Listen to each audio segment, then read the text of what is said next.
Chapter 14. The End. Life at the Three Chimneys was never quite the same again after the old gentleman came to see his grandson. Although they now knew his name, the children never spoke of him by it, at any rate when they were by themselves. To them he was always the old gentleman, and I think he had better be the old gentleman to us, too. It wouldn't make him seem any more real to you, would it, if I were to tell you that his name was Snooks or Jenkins, which it wasn't? And after all, I must be allowed to keep one secret. It's the only one. I have told you everything else, except what I am going to tell you in this chapter, which is the last. At least, of course, I haven't told you everything. If I were to do that, the book would never come to an end, and that would be a pity, wouldn't it? Well, as I was saying, life at Three Chimneys was never quite the same again. The cook and the housemaid were very nice. I don't mind telling you their names. They were Clara and Ethelwyn. But they told Mother they did not seem to want Mrs. Viney, and that she was an old muddler. So Mrs. Viney came only 2 days a week to do washing and ironing. Then Clara and Ethelwyn said they could do the work all right if they weren't interfered with, and that meant that the children no longer got the tea and cleared it away and washed up the tea things and dusted the rooms. This would have left quite a blank in their lives, although they had often pretended to themselves and to each other that they hated housework. But now that Mother had no writing and no housework to do, she had time for lessons, and lessons the children had to do. However nice the person who is teaching you may be, lessons are lessons all the world over, and at their best are worse fun than peeling potatoes or lighting a fire. On the other hand, if Mother now had time for lessons, she also had time for play, and to make up little rhymes for the children, as she used to do. She had not had much time for rhymes since she came to Three Chimneys. There was one very odd thing about these lessons. Whatever the children were doing, they always wanted to be doing something else. When Peter was doing his Latin, he thought it would be nice to be learning history like Bobby. Bobby would have preferred arithmetic, which was what Phyllis happened to be doing. And Phyllis, of course, thought Latin much the most interesting kind of lesson. And so on. So one day, when they sat down to lessons, each of them found a little rhyme at its place. I put the rhymes in to show you that their mother really did understand a little how children feel about things, and also the kind of words they use, which is the case with very few grown-up people. I suppose most grown-ups have very bad memories, and have forgotten how they felt when they were little. Of course, the verses are supposed to be spoken by the children. I once thought Caesar easy, Pap. How very soft I must have been. When they start Caesar with a chap, he little knows what that will mean. Oh, verbs are silly, stupid things. I'd rather learn the dates of kings. The worst of all my lesson things is learning who succeeded who in all the rows of queens and kings, with dates to everything they do, with dates enough to make you sick. I wish it was arithmetic. Such pounds and pounds of apples fill my slate. What is the price you'd spend? You scratch the figures out until you cry upon the dividend. I'd break the slate and scream for joy if I did Latin like a boy. This kind of thing, of course, made lessons much jollier. It is something to know that the person who is teaching you sees that it is not all plain sailing for you, and does not think that it is just your stupidness that makes you not know your lessons till you've learned them. Then, as Jim's leg got better, it was very pleasant to go up and sit with him and hear tales about his school life and the other boys. There was one boy named Pa, of whom Jim seemed to have formed the lowest possible opinion, and another boy named Wigsby Minor, for whose views Jim had a great respect. Also there were 3 brothers named Paley, and the youngest was called Paley Terts, and was much given to fighting. Peter drank in all this with deep joy, and Mother seemed to have listened with some interest, for one day she gave Jim a sheet of paper on which she had written a rhyme about Pa, bringing in Paley and Wigsby by name in a most wonderful way, as well as all the reasons Jim had for not liking Pa, and Wigsby's wise opinion on the matter. Jim was immensely pleased. He had never had a rhyme written expressly for him before. He read it till he knew it by heart, and then he sent it to Wigsby, who liked it almost as much as Jim did. Perhaps you may like it too. His name is Pa. He says that he is given bread and milk for tea. He says his father killed a bear. He says his mother cuts his hair. He wears galoshes when it's wet. I've heard his people call him Pet. He has no proper sense of shame. He told the chaps his Christian name. He cannot wicket keep at all. He's frightened of a cricket ball. He reads indoors for hours and hours. He knows the names of beastly flowers. He says his French, just like Monsieur, a beastly stuck-up thing to do. He won't keep cave, shucks his turn, and says he came to school to learn. He won't play football, says it hurts. He wouldn't fight with Paley Turts. He couldn't whistle if he tried, and when we laughed at him, he cried. Now, Wigsby minor says that Pa is only like all new boys are. I know when I first came to school, I wasn't such a jolly fool. Jim could never understand how Mother could have been clever enough to do it. To the others it seemed nice, but natural. You see, they had always been used to having a mother who could write verses just like the way people talk, even to the shocking expression at the end of the rhyme, which was Jim's very own. Jim taught Peter to play chess and draughts and dominoes, and altogether it was a nice, quiet time. Only Jim's leg got better and better, and a general feeling began to spring up among Bobby, Peter, and Phyllis that something ought to be done to amuse him, not just games, but something really handsome. But it was extraordinarily difficult to think of anything. "It's no good," said Peter, when all of them had thought and thought till their heads felt quite heavy and swollen. "If we can't think of anything to amuse him, we just can't, and there's an end of it. Perhaps something will just happen of its own accord that he'll like." Things do happen by themselves sometimes, without your making them, said Phyllis, rather as though, usually, everything that happened in the world was her doing. I wish something would happen, said Bobby dreamily. Something wonderful. And something wonderful did happen, exactly 4 days after she had said this. I wish I could say it was 3 days after, because in fairy tales it is always 3 days after that things happen. But this is not a fairy story, and besides, it really was 4 and not 3, and I am nothing if not strictly truthful.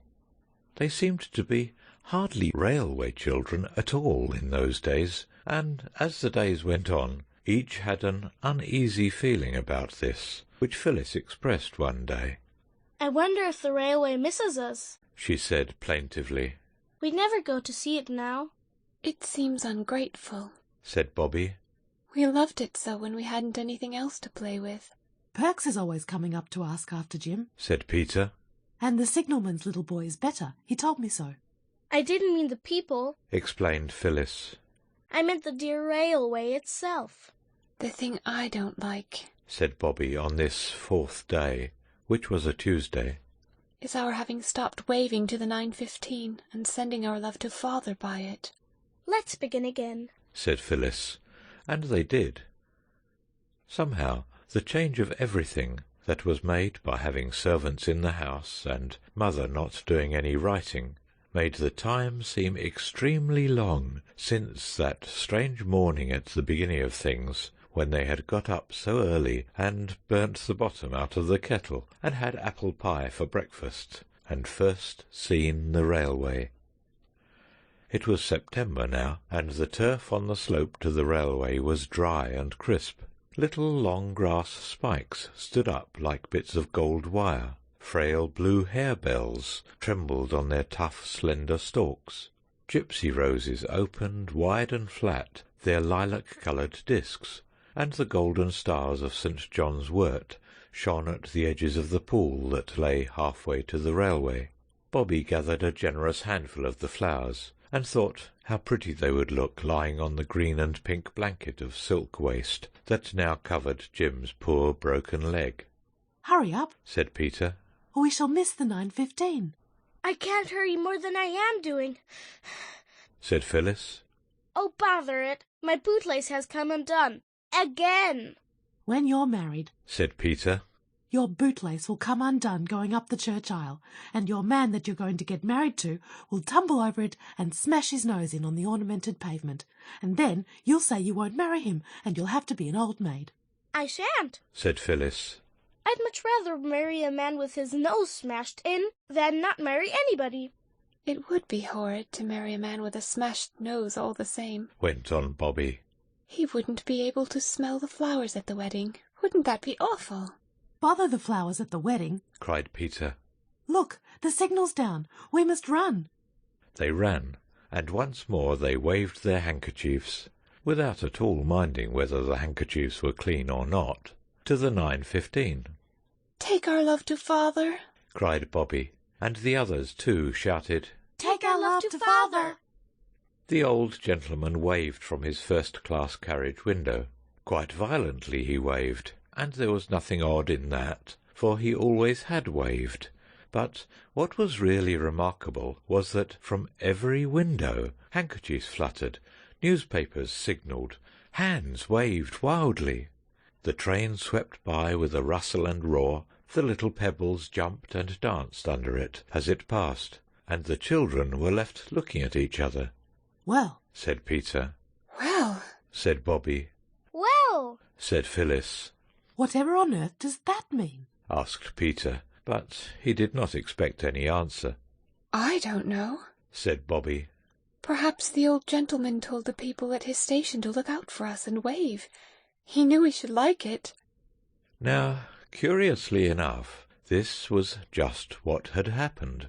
The old gentleman, who was very well known and respected at his particular station, had got there early that morning, and he had waited at the door where the young man stands holding the interesting machine that clips the tickets, and he had said something to every single passenger who passed through that door, and after nodding to what the old gentleman had said, and the nods expressed every shade of surprise, interest, doubt, cheerful pleasure, and grumpy agreement, each passenger had gone on to the platform and read one certain part of his newspaper. And when the passengers got into the train, they had told the other passengers who were already there what the old gentleman had said, and then the other passengers had also looked at their newspapers and seemed very astonished and mostly pleased. Then, when the train passed the fence where the three children were, newspapers and hands and handkerchiefs were waved madly, till all that side of the train was fluttery with white, like the pictures of the king's coronation in the biograph at Maskelyne and Cook's. To the children it almost seemed as though the train itself was alive, and was at last responding to the love that they had given it so freely and so long. It is most extraordinarily rum, said Peter. Most stronery, echoed Phyllis. But Bobby said, Don't you think the old gentleman's waves seemed more significating than usual? No, said the others.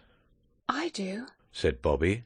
I thought he was trying to explain something to us with his newspaper. Explain what? Asked Peter, not unnaturally. I don't know, Bobby answered. But I do feel most awfully funny. I feel just exactly as if something was going to happen. What is going to happen, said Peter, is that Phyllis's stocking is going to come down. This was but too true. The suspender had given way in the agitation of the waves to the 9:15. Bobby's handkerchief served as first aid to the injured, and they all went home.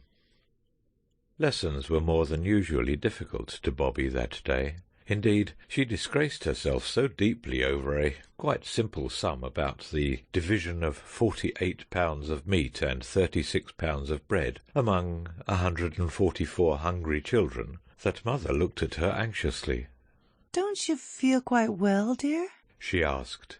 I don't know. Was Bobby's unexpected answer. I don't know how I feel. It isn't that I'm lazy. Mother, will you let me off lessons today? I feel as if I wanted to be quite alone by myself. Yes, of course I'll let you off. said Mother. But Bobby dropped her slate. It cracked just across the little green mark that is so useful for drawing patterns round, and it was never the same slate again. Without waiting to pick it up, she bolted. Mother caught her in the hall, feeling blindly among the waterproofs and umbrellas for her garden hat. what is it, my sweetheart? said Mother. You don't feel ill, do you? I don't know, Bobby answered, a little breathlessly. but I want to be by myself and see if my head really is all silly and my inside all squirmy twisty. Hadn't you better lie down? Mother said, stroking her hair back from her forehead. I'd be more alive in the garden, I think. said Bobby. But she could not stay in the garden. The hollyhocks and the asters and the late roses all seemed to be waiting for something to happen. It was one of those still, shiny autumn days when everything does seem to be waiting. Bobby could not wait. I'll go down to the station, she said. and talk to Perks and ask about the signalman's little boy. So she went down. On the way she passed the old lady from the post office, who gave her a kiss and a hug, but, rather to Bobby's surprise, no words except, God bless you, love. and, after a pause, Run along. Do. the draper's boy, who had sometimes been a little less than civil and a little more than contemptuous, now touched his cap and uttered the remarkable words. Morning, miss, I'm sure. The blacksmith, coming along with an open newspaper in his hand, was even more strange in his manner. He grinned broadly, though as a rule he was a man not given to smiles, and waved the newspaper long before he came up to her. And as he passed her, he said in answer to her, Good morning. Good morning to you, missy. Many of them. I wish you joy, that I do. Oh, said Bobby to herself, and her heart quickened its beats. something is going to happen. I know it is. Everyone is so odd, like people are in dreams. The station-master wrung her hand warmly. In fact, he worked it up and down like a pump handle, but he gave her no reason for this unusually enthusiastic greeting. He only said, The 11:54 was a bit late, miss. The extra luggage this holiday time. and went away very quickly into that inner temple of his, into which even Bobby dared not follow him. Perks was not to be seen, and Bobby shared the solitude of the platform with the station cat. This tortoise-shell lady, usually of a retiring disposition, came to-day to rub herself against the brown stockings of Bobby with arched back, waving tail, and reverberating purrs. Dear me, said Bobby, stooping to stroke her. how very kind everybody is today. Even you, Pussy. Perks did not appear until the 11:54 was signalled, and then he, like everybody else that morning, had a newspaper in his hand. Hello, he said. here you are. Well, if this is the train, it'll be smart work.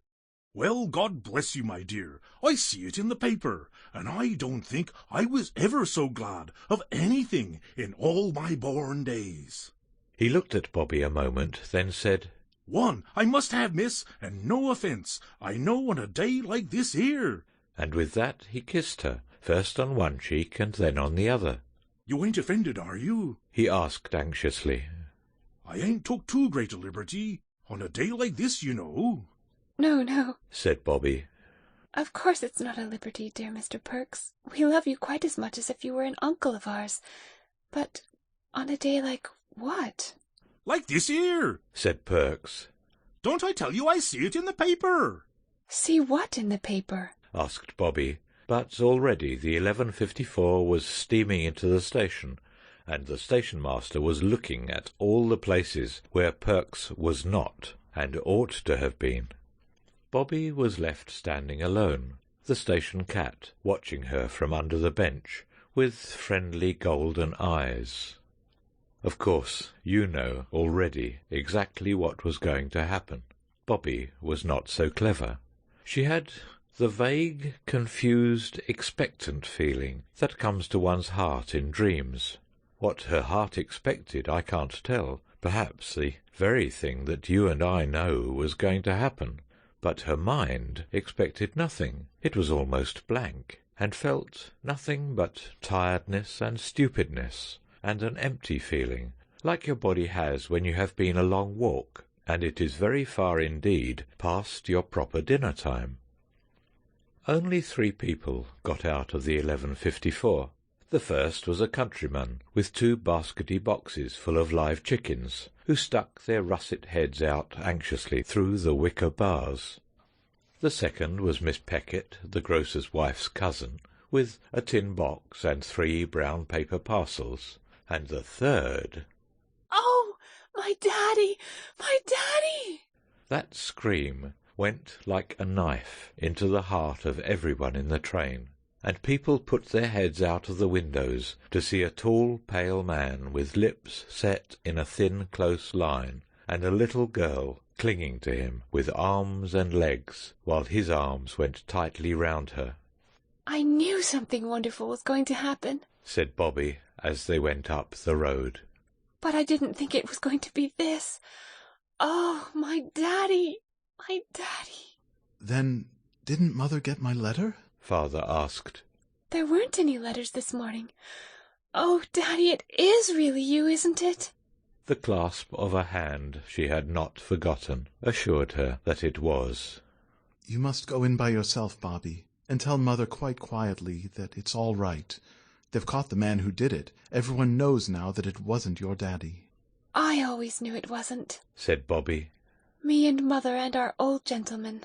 Yes, he said. It's all his doing. Mother wrote and told me you had found out, and she told me what you'd been to her. My own little girl.